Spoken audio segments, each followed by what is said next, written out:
लोकशाहीचा बुलंद आवाज, रिपब्लिकन वार्ता, महाराष्ट्र। पैठण तहसील कार्यालयाचा अजब कारभार, सर्वसामान्यांचे मात्र होताय हाल। कारागृह जेल पोलीस महिलेचे पॉकेट मारून आर्थिक लूटमार। बातमी आहे पैठण येथून।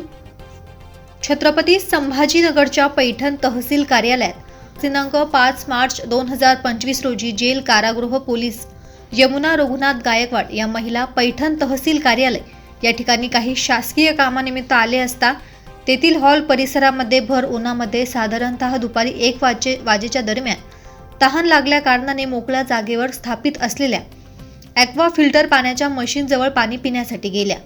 सदरील महिलेजवळील पॉकेट एका अज्ञात इसमाने नकळत चोरले। त्या पॉकेटमध्ये महिलेचे 3 ते 3.5 हजार रुपये, ATM कार्ड, पॅन कार्ड, आधार कार्ड अशा महत्त्वपूर्ण रोजच्या दैनंदिन जीवनावश्यक कार्डाच्या वस्तू होत्या। सदरील महिलेने तहसील कार्यालयातील अधिकाऱ्यांना आपल्या स्वतःसोबत झालेल्या घटनेची माहिती दिली। तसेच त्यांनी CCTV कॅमेरे चेक करा असे सांगितले। त्यानंतर तेथील कर्मचाऱ्यांनी CCTV कॅमेरे बंद आहेत असे सांगण्यात आले। आज रोजी कित्येक खेडोपाड्यातून वयोवृद्ध स्त्री पुरुष माता भगिनी तहसील कार्यालयात आपली महत्त्वाची कामे करण्यासाठी येत असतात। उदाहरणार्थ शेतीची महसूल कामे, निराधार योजना, रहिवासी उत्पन्न अन्नधान्य पुरवठा विभागात राशन कार्ड अशी कितीतरी महत्त्वाच्या कामानिमित्त तहसील कार्यालयामध्ये वेळ काढून आपल्या कामाचा रोजगार बुडवून येतात।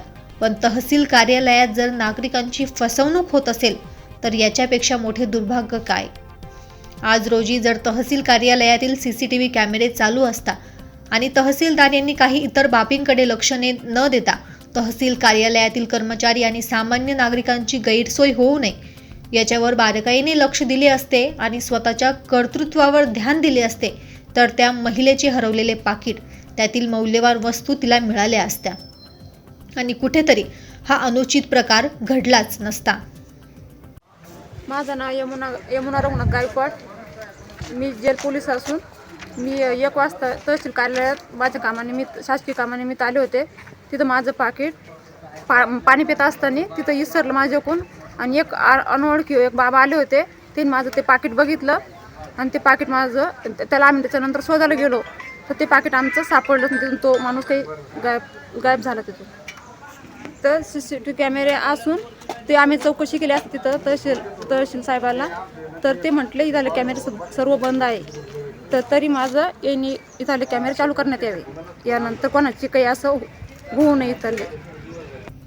रिपब्लिकन वार्ता महाराष्ट्र न्यूजसाठी तांदुळवाडी पैठण प्रतिनिधी राहुल गिरे, Chhatrapati Sambhajinagar. Subscribe now and press the bell icon. Never miss an update.